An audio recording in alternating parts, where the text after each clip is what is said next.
Vous le faites pendant 20 secondes, d'accord? Donc ça va permettre d'échauffer un petit peu les muscles ischio-jambiers, ok?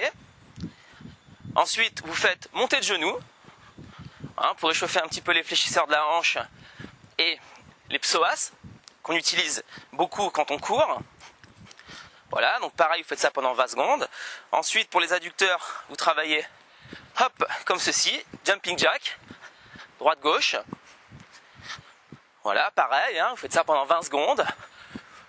Et vers l'avant, donc là, pour travailler un petit peu les impulsions au niveau des mollets.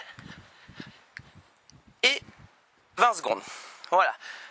Donc quand vous avez fait ça, vous allez sentir un petit peu le cœur qui commence à être en action. Vous avez un petit peu augmenté la température des muscles. Vous poursuivez avec quelques exercices d'échauffement articulaire. Commencez avec le bassin. Voilà, donc ça permet de travailler un petit peu, de déverrouiller avant de courir les hanches et le bassin. Donc vous faites 10 rotations dans un sens, 10 rotations dans l'autre sens. Voilà. Ensuite, toujours pour échauffer les hanches et notamment les fléchisseurs de la hanche qui sont très sollicités.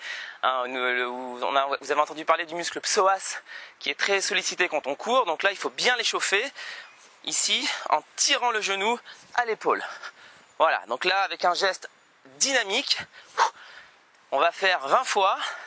On tire le genou vers le haut sans se pencher vers l'avant. Voilà. Donc pour bien échauffer les hanches. Hop, ok. Pour les genoux, vous allez simplement, de cette position, travailler en gardant les semelles bien à plat au sol, des petites flexions sur les côtés ici. Voilà, en gardant les genoux bien coordonnés. Tac. Vous pouvez effectivement ensuite serrer les pieds, on se penche légèrement et là on fait des rotations. Donc pour réveiller un petit peu l'articulation du genou. Dans l'autre sens, donc pareil, vous faites rotation dans un sens, rotation dans l'autre sens. Voilà, vous pouvez ici faire des flexions complètes des genoux. On descend et on pousse. Donc là, ça peut craquer un petit peu, pas de problème. L'articulation se déverrouille, se réveille. Voilà. Et les chevilles. Donc ça, c'est important pour éviter les entorses. Surtout si vous courez en pleine nature sur un sol un petit peu accidenté. Donc là, on tourne les chevilles comme ceci, dans l'autre sens. Hop, voilà, donc vous faites ça des deux pieds bien sûr. Et puis ici, on pousse les talons vers le haut. Pareil, pour réchauffer un petit peu le pied. Et les chevilles. Voilà, on finit avec quelques étirements. Donc quand on court, on sollicite essentiellement les mollets, les ischio-jambiers et les fléchisseurs. Donc on va les étirer, pas longtemps. Donc avant la course, on fait des étirements qui sont très courts, 10 secondes maximum, pour ne pas faire perdre aux muscles sa tonicité. Il ne faut surtout pas s'étirer longtemps avant de courir.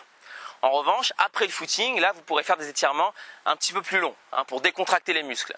Donc là, avant de courir, on s'étire vraiment pas longtemps, des étirements de 10 secondes. Donc on commence avec le mollet. Donc on se place, on appuie sur sa jambe arrière, on pousse les fesses vers l'arrière et on va venir tirer la pointe de pied vers soi.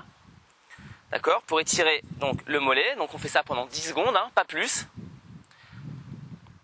Pour étirer les ischio-jambiers, l'arrière de la cuisse, là vous relâchez le pied et cette fois-ci vous allez pencher le buste vers l'avant en poussant les fesses vers l'arrière. D'accord? Cette fois-ci on ne cherche pas à aller chercher le pied, au contraire on garde le regard vers l'avant et on se penche. Voilà, 10 secondes. Pour étirer les fléchisseurs, donc on va travailler ici pour étirer le quadriceps. Donc là on pousse bien le bassin vers l'avant. Ok, pareil, 10 secondes. Et puis pour étirer le psoas, on va se mettre dans une position, dans une grande fente avant. On décolle complètement le talon à l'arrière. Ok, et là on va descendre le bassin dans cette direction, dans cette diagonale, pour étirer justement la région de l'aine et donc du psoas. Encore une fois, 10 secondes